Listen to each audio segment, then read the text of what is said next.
여러분, 환영합니다. 오늘 이 시간에는 정말 흥미로운 주제를 하나 해설해 드리려고 하는데요.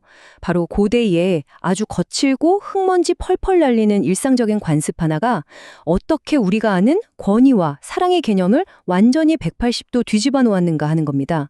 고대 팔레스타인의 그 척박한 환경에서 시작된 단순한 행동이 어떻게 인류 역사상 가장 위대한 패러다임의 전환을 가져왔는지 지금부터 저와 함께 바로 파헤쳐 보시죠.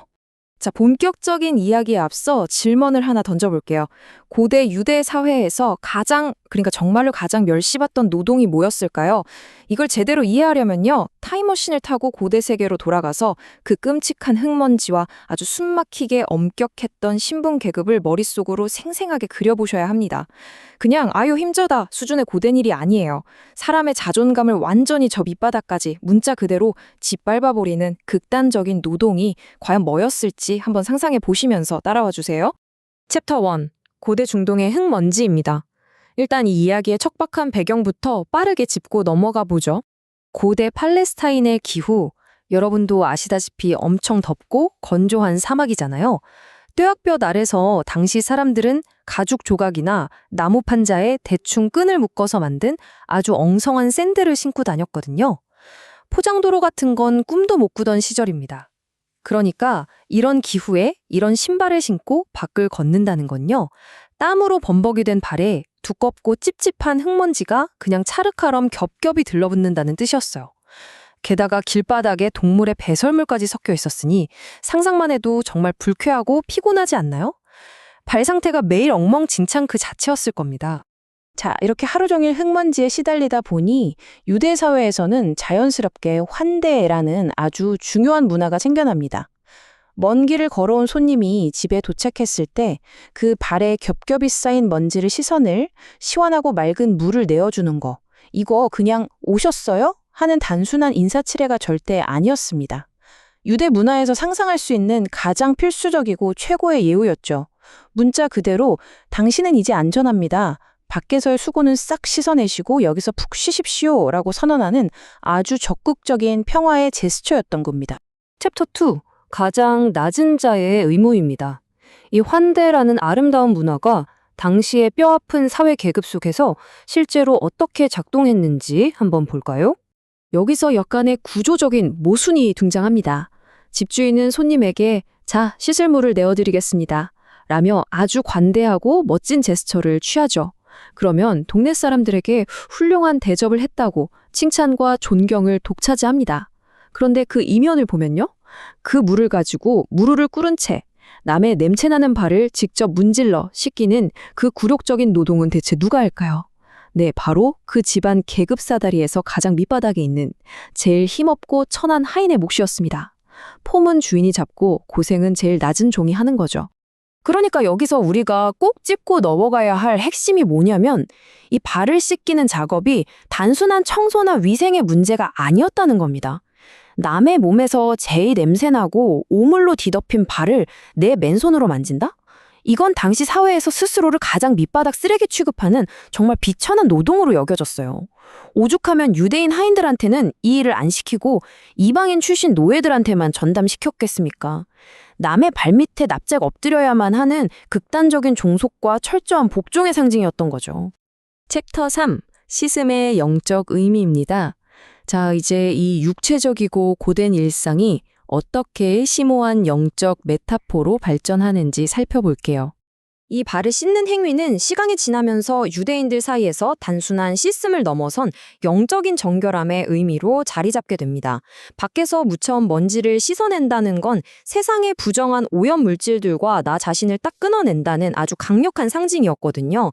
세상의 온갖 속되고 죄락된 것들을 다 씻어내야만 비로소 거룩한 성소나 순결한 가정으로 안전하게 들어갈 수 있다는 그런 깊은 뜻을 담은 종교적 의식이 된 겁니다. 자, 그런데 여기서 진짜 소름 돋는 포인트가 등장합니다. 예수님이 이 거대한 신학적 개념을 설명하시려고 바로 이 흔하디 흔한 일상 관습을 정확하게 가져와 쓰셨다는 사실이에요. 요한복음 13장에 나오는 이미 목욕한 자는 발밖에 씻을 필요가 없느니라 라는 유명한 말씀, 다들 들어보셨죠? 발에 먼지나 터는 수준이었던 일상의 풍습이 예수님의 이 한마디로 완전히 새로운 영혼의 차원으로 퀀텀 점프를 해버린 겁니다. 일상의 고된 노동이 심오한 귀원의 메시지로 탈바꿈하는 정말 놀라운 순간입니다. 화면에 보이는 이 표를 보시면 이해가 확 되실 겁니다. 머리부터 발끝까지 싹 씻는 목욕은 예수님을 통해 단번에 완벽하게 이루어지는 궁극적인 구원을 뜻합니다. 반면에 발 씻음은 뭘까요? 우리가 이 거칠고 복잡한 세상을 살아가면서 어쩔 수 없이 매일매일 묻히게 되는 탐욕과 죄악의 먼지들을 지속적인 회개로 닦아내는 걸 말합니다. 구원이라는 진짜 목욕은 이미 완벽하게 끝났지만 세상살이하면서 묻은 먼지를 씻어내고 나를 깨끗하게 유지하는 데는 매일매일의 적극적이고 겸손한 노력이 필요하다는 거죠. 정말 명쾌한 비유 아닌가요? 챕터 4. 혁명적인 발 씻음의 사건입니다. 이제 오늘 해설의 클라이맥스. 고대 사회의 룰이 산산조각 나는 그 엄청난 순간으로 들어가 보겠습니다. 화면에 띄워진 이 문장을 잠시만 묵상해 보세요. 창조주가 종이 되다. 이 짧은 문장이 가진 무게감이 엄청납니다. 온 우주의 주인이자 제자들의 스승이신 분이 그 꽉 막힌 고대의 계급사회 한복판에서 대놓고 겉옷을 벗으시더니 허리에 수건을 두르십니다. 그러고는 가장 천한 노예나 하던 그 비천한 역할을 자처해서 제자들의 냄새나는 발 앞에 털썩 무릎을 꿇으신 거예요. 와, 세상에 이건 인간의 상식으로는 도저히 설명이 안 되는 일종의 거룩한 경외감마저 느껴지는 대목입니다. 흔히 세상이 말하는 권위는 늘 피라미드 꼭대기에 있죠.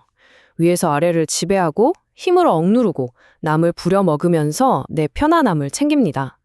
하지만 그리스도가 보여준 권위는 방향이 완전히 180도 다릅니다. 절대적으로 가장 낮은 밑바닥으로 내려가서 종의 수건을 두르고 남을 섬기고 사랑하는 거예요. 영적인 나라에서 진짜 권위라는 건 위에서 찍어 누르는 게 아니라 가장 낮은 곳에서 남의 더러운 곳을 씻어주며 섬기는 데서 나온다는 걸 완벽하게 증명해낸 엄청난 반전입니다. 마지막 챕터, 오는 날 우리의 발 씻음입니다. 이 2000년 전의 고대 패러다임 전환이 지금 현대를 살아가는 우리의 일상에는 대체 어떻게 적용될 수 있을까요?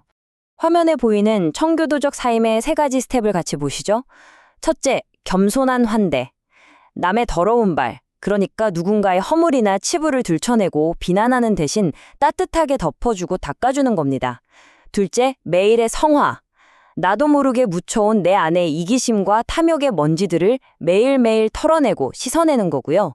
마지막 셋째는 하강하는 임재입니다. 내가 먼저 굳이 가장 낮고 소외된 곳으로 찾아가 기꺼이 섬기는 겁니다. 여러분의 팍팍한 일상이나 복잡하게 꼬여있는 인간관계 속에 이 자기 비움의 사랑을 어떻게 써먹을 수 있을지 깊이 고민해 보셨으면 좋겠습니다. 자, 이제 오늘 해설을 마무리하면서 화면에 아주 도발적인 질문을 하나 띄워드릴까 합니다.